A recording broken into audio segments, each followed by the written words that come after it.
আসসালামু আলাইকুম আরহামতুল্লাহি ওবারাকাতু। Hi guys, আমরা অনেকেই জানি না কীভাবে একটি ফেসবুক পেজ ডিলিট করব।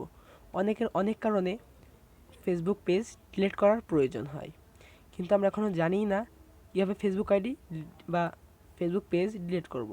আজকে আমি দেখাবো কীভাবে ফেসবুক পেজ ডিলিট করতে হয়।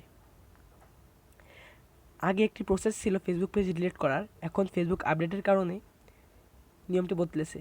আমি আজকে ফেসবুক লাইট দিয়ে দেখাবো। আপনারা চাইলে ফেসবুক পেজ মানে ফেসবুক অফিসিয়াল অ্যাপ দিয়েও করতে পারবেন। চলুন শুরু করা যাক। প্রথমে আমি আমার পেজটি আনব। পেজটি আনার পর দেখুন আমার পেজ এটি।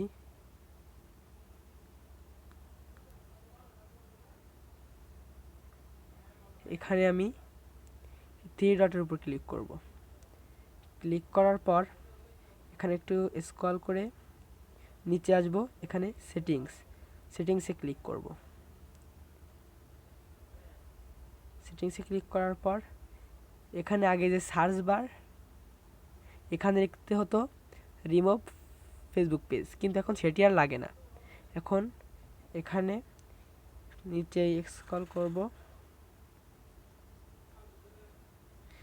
দেখেন এখানে লেখা অ্যাক্সেস অ্যান্ড কন্ট্রোল, এটার উপর ক্লিক করব।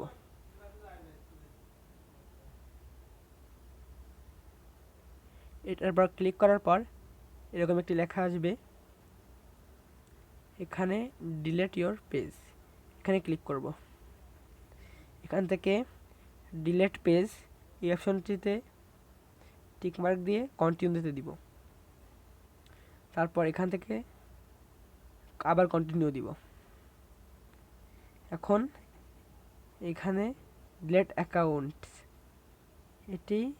এটার উপর ক্লিক করব। এবার এখানে আমার পাসওয়ার্ডটা দিতে হবে। আপনার পাসওয়ার্ডটা এখানে দিয়ে কন্টিনিউতে ক্লিক করলে আপনাদের পেজটি চিরতরে ডিলিট হয়ে যাবে, কিন্তু আমি পেজটি ডিলিট করছি না বলে আমি এখানে দিচ্ছি না। আপনারা খুব সহজভাবে এইভাবে আপনাদের ফেসবুক পেজটি ডিলিট করতে পারবেন। আশা করি আজকে ভিডিওটি ভালো লেগে থাকলে চ্যানেলটি সাবস্ক্রাইব করে দিবেন এবং ফেসবুক থেকে দেখে থাকলে ফলো দিবেন।